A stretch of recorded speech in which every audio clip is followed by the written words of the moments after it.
man? Gabriel ba ko music? Gabriel ba? Nanong takamungay, ane! Lunod! Lunod kamungay! Mananong takamungay, may nalang magkinaunsa. Natay kamungay! Natay utanon! Sana, all! Kalisod po! Daga nagbunga! Bligya!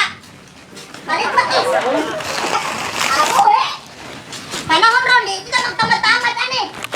Ay, lisod tayo! May kumbalar na, kumakaon pa kayo ni! Lap! Ah!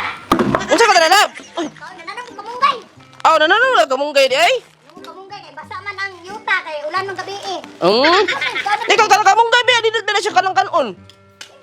Kay mundugay mo na po kamunggay mo naong. Kamunggay naman nanang ko kamunggay lab. Manala nila mahimo ni kamunggayan ri lab daga. Dili ta maglisog utan. May pa dito lang ka mag-vlog. May pa kay. Magbaon na lang ka, Lap. Magbaon na lang ko mag. Wa pa sawok. Wala pa masuya. May para kinanay mo kamunggay lagi tanom na mo tubo ba? Yaga ah.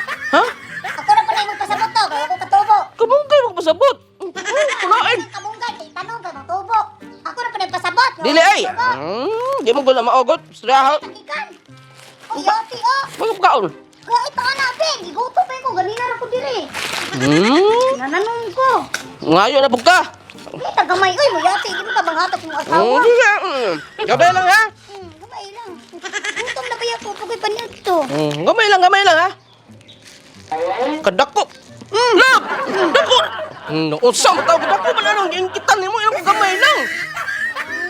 Gutom po? Gamay ang katao ila kong kakaon oy sa mga oy. Klaro nimo oy gamay na lang nabili mo. Kapo na pagkakuwang ni nako Balas pagkakuan.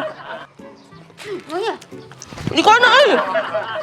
Wame, ito na. Mo kandak ko na. Ay kandak maguna dira ay. Bigyan diri. Ay, puta na, malanang urang. Kamungay. Ay ka na kay play music. Abang magana para ganahan ka sa parang kwan. Kaon diyan ka sa ngayo. Ba? Mahilog yung pagkaon yun, makalagot ka eh. Biskot, yung bihana, makalagot kayo. Gamay na lang noon bilin sa kaon ako. Pihan takag music oh. Mani angay sa mga asawang silusa kayo.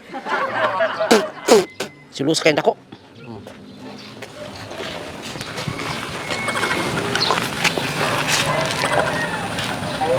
Babala sa mga seloso at selosa dyan. Napag-alaman sa pag-aaral na ang taong sobrang selosa ay posible na palang may sakit sa pag-iisip. Ayon sa pag-aaral ng Psychology Advances, ang selos ay normal lang na nararamdaman ng isang tao.